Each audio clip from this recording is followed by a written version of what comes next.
5,000 కోట్లు పెట్టి గాంధీ విగ్రహం అంటున్నారు. మధు పార్క్‌లో ఉన్న బ్లాక్ ఏ, బ్లాక్ బి తీసేస్తా అంటున్నారు గదా! దీనిపైన మీ ఉద్దేశ్యం ఏంటి?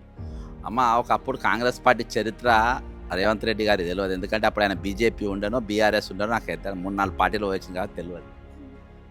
కాంగ్రెస్ పార్టీ చరిత్ర అంటే ఇండ్లు కట్టిన పార్టీ ఓకేనా. సెకండ్ భూములు పంచిన చరిత్ర.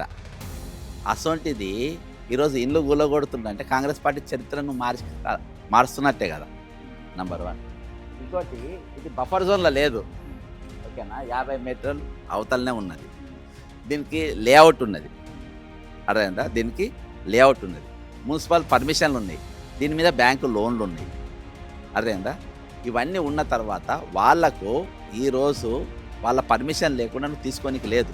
ఇంకోటి ఈరోజు నువ్వు రిటైర్మెంట్ వాళ్ళు మా బెనిఫిట్స్ మాకు ఇయ్యి, ఒక్కొక్కరికి ఎంత పైసలు ఇవ్వాలి. ఇప్పటికి 72 మంది రిటైర్డ్ ఎంప్లాయీస్ చచ్చిపోయారు. వాళ్ళు నీ దగ్గర జీపీఎఫ్లని పిఎఫ్లని అన్ని దగ్గర దాచిపెట్టుకున్న పైసలు నువ్వు వాడుకున్నావు. అవి ఈరోజు వాళ్ళ పైసలు అడిగితే మనం కోసిన రూపాయి వెళ్ళదని అంటున్నావు ఓకేనా. కోసిన రూపాయి వెళ్ళదు అంటున్నావు. మరి 5,000 కోట్లు పెట్టి బాపు విగ్రహం పెట్టడానికి పైసలు ఎక్కడికి వెళ్ళి వస్తున్నాయి. నంబర్ 1. 2 బాపు నేను సర్వోదయ సభ్యుని, నేను గాంధీ ఆశ్రమంలో నేను సభ్యుని అర్థమైందా. గాంధీ సర్వోదయ అని ఒకటి ఉంటుంది, అందులో నేను సభ్యుని. సర్వోదయలో ఎక్కడ కూడా గాంధీజీ గారు ఆయన పుస్తకాలు ఏదో కూడా నా పేరు మీద విగ్రహాలు కట్టమని నాకు గాంధీజీ చెప్పలే, నా అంబేద్కర్ గారు చెప్పలే.